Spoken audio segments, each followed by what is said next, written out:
America से समझौते पर ईरान में बवाल हो गया है। डील का विरोध आखिरकार ईरान में कौन कर रहा है, इस पर हम करेंगे चर्चा। नमस्कार, आप देख रहे हैं न्यूज़ 18 का डिजिटल प्लेटफॉर्म। मैं हूं आपके साथ श्रुति श्रीवास्तव। ईरान और अमेरिका के बीच हुए नए समझौते को लेकर देश के भीतर मतभेद सामने आ गए हैं। कट्टरपंथी नेता, पायदारी पार्टी, कुछ धार्मिक समूहों और सरकारी टीवी चैनल IRIB इस डील का विरोध कर रहे हैं। वहीं राष्ट्रपति मसूद पेज़ेश्कियान और मोहम्मद बाघेर गालिबाफ ने वार्ता प्रक्रिया का समर्थन किया है। सर्वोच्च नेतृत्व ने भी विरोधियों को चेतावनी दी है। आखिरकार ये विरोध क्यों हो रहा है, कौन कर रहा है और क्या चेतावनी दी गई है, सब कुछ इस वीडियो में विस्तार से आपको बताते हैं। दरअसल ईरान और अमेरिका के बीच हुए नए समझौते के बाद ईरान के अंदर विरोध और समर्थन की राजनीति तेज हो गई है। हाल ही में ईरान की सुप्रीम लीडर मुश्तबा खामनेई के नाम से जारी एक संदेश ने इस बहस को और ज़्यादा बढ़ा दिया है। समझौते पर साइन होने के बाद मुश्तबा खामनेई ने कहा कि ऐसे बयान या कदम जो जनता के बीच निराशा और अविश्वास फैलाएं, वे दुश्मनों की मदद करने जैसे हैं। इस बयान को समझौते का विरोध कर रहे कट्टरपंथी नेताओं और संगठनों के लिए चेतावनी माना गया है। इसके तुरंत बाद राष्ट्रपति मसूद पेज़ेश्कियान और अमेरिका के साथ बातचीत कर रहे प्रमुख नेता मोहम्मद बाघेर गालिबाफ ने कहा कि वे देश के सर्वोच्च नेता के निर्देशों का पालन करेंगे और बातचीत की प्रक्रिया का समर्थन करेंगे। पिछले कई हफ्तों से ईरान के कुछ कट्टरपंथी मीडिया संस्थान, धार्मिक नेता और राजनीतिक समूह इस समझौते की आलोचना कर रहे थे। उनका मानना है कि अमेरिका के साथ समझौता करना ईरान के हित में नहीं है और इससे देश को नुकसान हो सकता है। इनमें कायहान के एडिटर हुसैन शरीयत मदारी शामिल हैं, जो लंबे समय से अमेरिका के साथ बातचीत के आलोचक रहे हैं।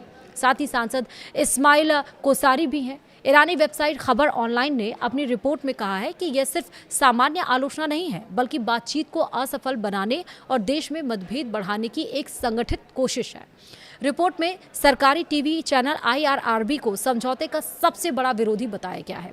रिपोर्ट के अनुसार IRIB पर कई मौलवियों ने अमेरिका से बातचीत के खिलाफ बयान दिए। मौलवी गुलाम रज़ा गासिमियन ने कहा है कि अमेरिका से बातचीत हराम है। वहीं शेख इस्माइल रमजानी ने कहा कि वाशिंगटन के साथ अच्छे संबंध कभी भी संभव नहीं है। वहीं कट्टरपंथी पायदारी पार्टी भी इस समझौते की आलोचना कर रही है। पार्टी से जुड़े सांसद और मीडिया संस्थान लगातार वार्ता टीम पर सवाल उठा रहे हैं। हालांकि रिपोर्ट के मुताबिक विरोध सिर्फ पायदारी पार्टी तक सीमित नहीं है।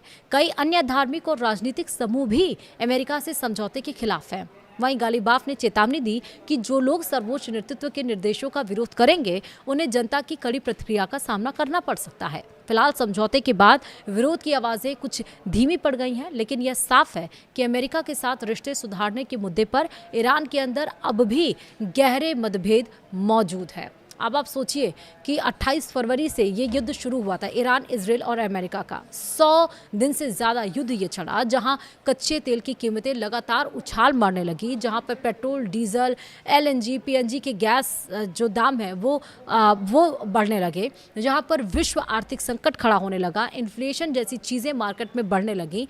उस बीच में जहां पर अपनी अपनी शर्तों से पीछे नहीं हटने को तैयार, और उसके बाद से सोच समझकर कई बार डील टूटी, कई बार डील हुई, कई बार डील टूटी, कई बार डील हुई, और आखिरकार अब इस डील पर समझौता हो गया है, साइन हो गया है, युद्ध विराम कहीं ना कहीं हो गया है।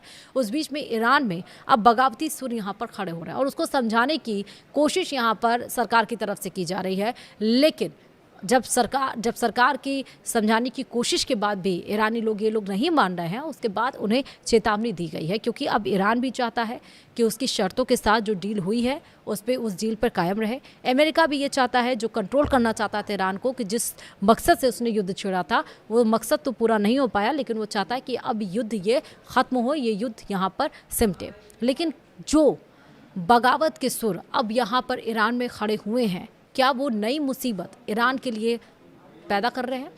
ये एक बड़ा सवाल है और इस सवाल का जवाब अगर आपके पास है, आप क्या सोचते हैं, मुझे ज़रूर कमेंट में बताइएगा। फिलहाल इस वीडियो में इतना ही। नमस्कार।